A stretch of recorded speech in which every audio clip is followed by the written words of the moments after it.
and he does that bit. Okay. And he has this kind of nervous habit of where he carries a green pen. And he points in a really aggressive way at the camera.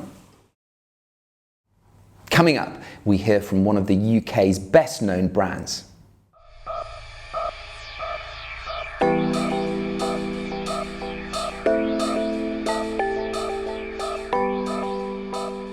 Hello and welcome to IDCOM's Media Snack episode 48. Today I'm delighted to be joined by Miriam Jordan Keane, who is Head of Marketing at British Gas. We're going to be discussing marketing transformation. We're going to be talking about what British Gas need from their media agencies and the role of an in-house media leader. All coming up on today's Media Snack in just the time it takes to eat a sandwich. So, Miriam, a warm welcome to IDCOMs and to Media Snack. British Gas is an institution in the UK. It's been around for around 200 years in various forms. You are the UK's leading energy provider. You have a customer base of around 11 million. But you're also going through a significant transformation. You're looking to move away from being known as simply a utilities company to becoming a dynamic customer, consumer-centric organisation. Right? That's absolutely right, David, and thank you for welcoming me. Not at all. So what does that mean to British Gas? I think what it means, as you said, we are a fabric of society brand. We've been around forever, the old gas board. And what we are very, very aware of is that customer needs are changing. Yeah. The world is changing very quickly around us, and we need to change to compete, as all great brands do. So I think what we're doing in our transformation is ensuring that every conversation we're having, internally and externally, pretty much every waking thought we're having at the moment starts with the customer and is about changing from a utility provider, as you say, to being a genuinely customer-centric, future-proofed organisation that's right for the way people live their lives today. That's brilliant. And so how have you had to organise yourselves internally to position yourselves for success? Yeah, it's a work in progress at the moment, it's fair to say, and we're going through quite a lot of internal change. And sometimes that's painful for a business, but essentially it's also very exciting.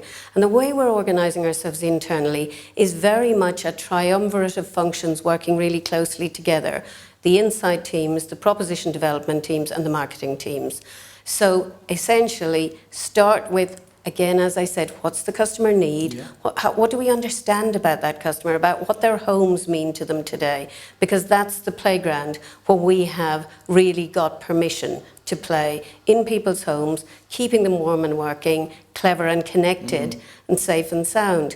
And it's the whole connected place that's where the biggest change is really happening now, in allowing people to have much greater control of their homes. And so understanding that, what it means to people, translating that into propositions that are really relevant to them, and then talking about them and messaging them in a way that creates real engagement but doesn't scare people about this kind of world of the future. That, I think, is what's keeping us awake and restless at the moment. That's great. And how will you be measuring success in that? So measuring success for us now, and we've been very much traditionally an ROI type metric business. Our measurement is changing now in that ROMI will continue to be really important, as it is for all marketeers.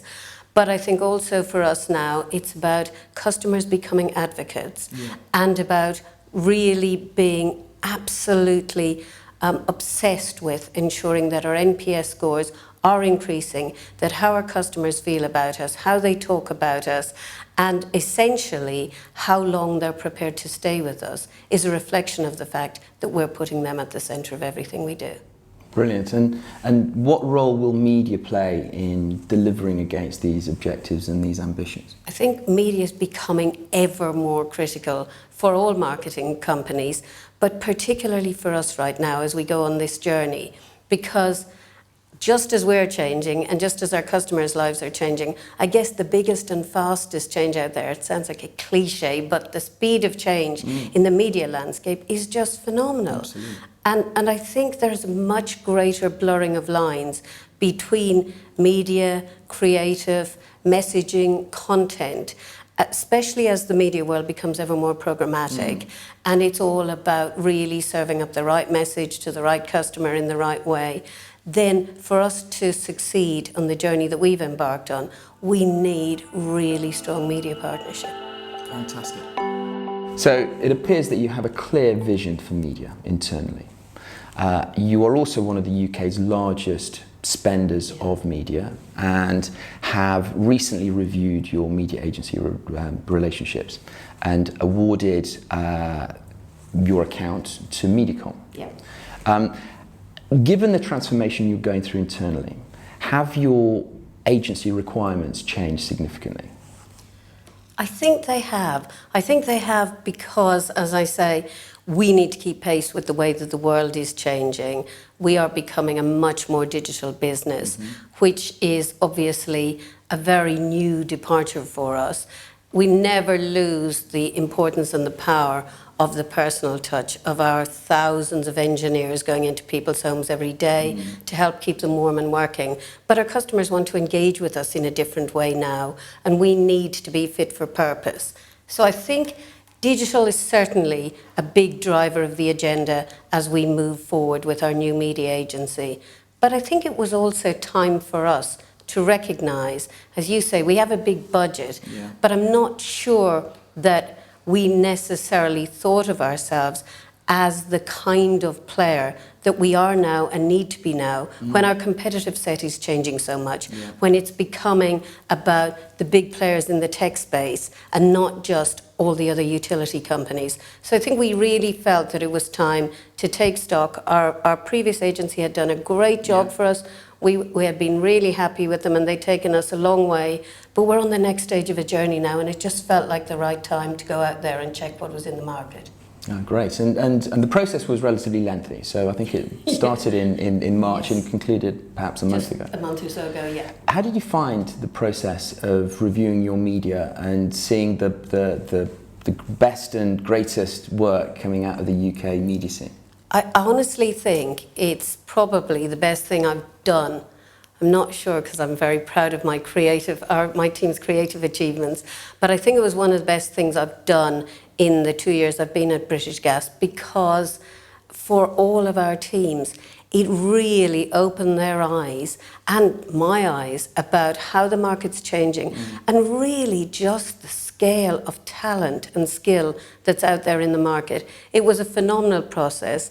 To be honest, and I think this is so important, we put our hearts and souls into it. We really did it wholeheartedly. It was not something that people did on top of the day job. It became a critical part of the day job. And I think that paid back for us because we had just a stunning 6 months, 7 or 8 months, meeting just the best talent and the best people in the UK media world and hearing their thoughts about our business. So you were impressed. It's in good health, the UK media scene. It felt pretty impressive to us as we went through that process.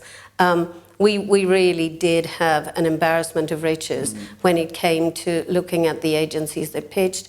We were absolutely blown away by how many great agencies wanted to work with us and really saw the latent potential of the wonderful heritage that's in our brand, but also the way we're equipping ourselves for the future. And it was really exciting. But I think you're right. I think the commitment that you as a business invested in the process and the time that you took considering the brief and being so clear as to what you wanted the agencies to perform within the process allowed the agencies to prepare for success. And I think that kind of shone through in the quality of the work that came out. I mean, it's great to hear that. And I think what was really important to us and to me personally was that the agencies who, because there can only be one winner, the agencies who didn't win, the grace with which they accepted the decision that we made and the fact that they thanked us for how respectful the process had been was really, really important because we were so impressed with the quality of the talent that we saw out there. But I'm going to ask you one question that I'm always asked by agencies. Yeah. They asked me about pitch theatre and the influence of pitch theatre on any decision making. I provided my point of view on that, but having just gone through a review where I'd imagine all of the best biscuits were laid out for British Gas. What is your perspective on pitch theatre? It's really interesting, David, and I mean, you know, I've spent half my career on the other side of the fence in creative agencies, and so I guess pitch theatre in a creative agency means something different to in a media agency. But it's really interesting when you do the overnight test and then sit with the team and talk about what you remember from yesterday. And I think we certainly, I mean, Wilbur, who's our creative asset, who we love very much within British Gas, he appeared everywhere around London. He was in lifts and peeking around corners, and people remember that. But I think it's really interesting because there was pitch theatre. There was a kind of 10-foot Wilbur in somebody's window right on a main street in central London. But the pitch theatre was used to really amplify the thinking as opposed to just to compensate for the fact that the thinking wasn't as rich as it might be. So I think we probably remembered how people treated Wilbur and then understood what an asset he could be in the media landscape and as part of the media story going forward, more than we remembered what we got for lunch or who had the best cakes. And that's great, and that's good advice to the agencies. Okay, so Miriam, kind of one final area of questioning, if that's okay. You know, you have a clear vision for media, you know what you want your media agencies to do, you have appointed a new agency partner. Yeah. Now you need to provide, I suppose, the governance internally to manage media and make sure that you are being as productive with that media investment as you possibly can. How are you going to organise yourself internally to provide that level of governance for media? It's really interesting, David, because that's something that we've been giving a lot of thought to as we've been going through this process, because up until now we have not had a specific role within the marketing team that's about being a media leader and really working very closely and really tightly with our procurement teams, with our legal teams from a contractual point of view, but also to manage the whole governance process of the agency so that we set, especially at the beginning of a new relationship like this, so we set both sides up really for success right from the word go. So it's very exciting because I now have a live brief out there to get a media leader into British Gas to take responsibility for this hugely important role and this hugely important part of our business. As you said at the beginning, we're a huge spender in the British media landscape. We have big budgets and we have a real responsibility to our customers, to our shareholders, to all of our colleagues, that we spend that money wisely and that we spend it in a way that is beneficial to our customers. So I think this is going to be an exciting role. I'm confident that we'll find somebody who's as excited as we are about going on this journey over the next few years. But it really is. It's as critical as any other role I have in my team. Brilliant. I don't think you're going to have any problems at all filling it. I hope so. Hope not. I hope not. So Miriam, thank you so much for taking the time out to join us today. It's been such an insightful conversation. I wish you the best of luck in the restructuring and in your future relationship with your agency and finding that media leader to bring into the business to look after your media discipline. So thank you very much. And thank you for watching. That's it for now. Have a good weekend.